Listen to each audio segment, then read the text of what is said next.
day to you, beautiful viewers of the YouTube channel. Thank you for joining me once again. And I wanted to talk to you today about one of the foundational pieces of feminist literature, and I'm sure a work that you have heard of as you've made your way through many a library and university lecture hall and films and other books that reference this. The work in question is Virginia Woolf's A Room of One's Own. And the very premise of the book is that women, all individuals of course, but in this particular case women need a room of their own, a space, a literal space to work in, and also the financial independence to be able to write freely, just as those men have had who've written books like Lord of the Rings or Crime and Punishment or War and Peace. And the argument is that women have not been suppressed by a lack of talent or a lack of creativity, but rather by material conditions, by a lack of access to education or the domestic expectations that have been placed upon them, and a magical change of outfit as I continue with this review.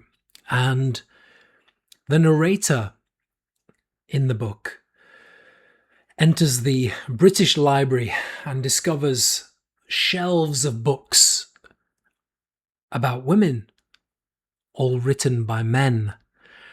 And the argument is that they are filled with bias and anger, and that men have used women as mirrors for their own superiority.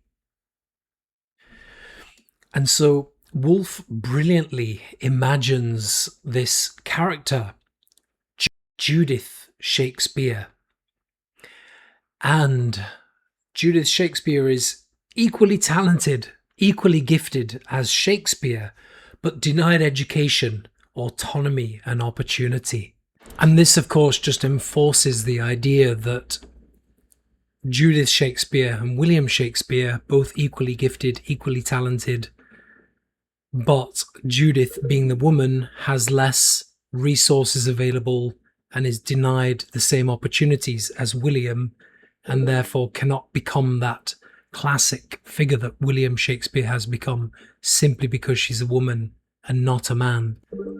And Woolf speaks of androgyny of the mind, and says that the creative mind is androgynous, not defined or restricted by rigid gender roles, and strongly encourages women to get out and write prose and poetry and various forms of creative fiction, whatever it may be.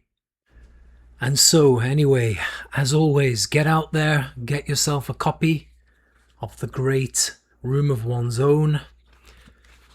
This one is quite an ancient copy that I have, so I'm sure that it no longer looks like that, but I find that a really, really beautiful cover. And anyway, begin there, the foundations of feminist literature. Thank you for listening. Thank you for watching. Have a great day, weekend, week. Be good to each other. Smile and be kind.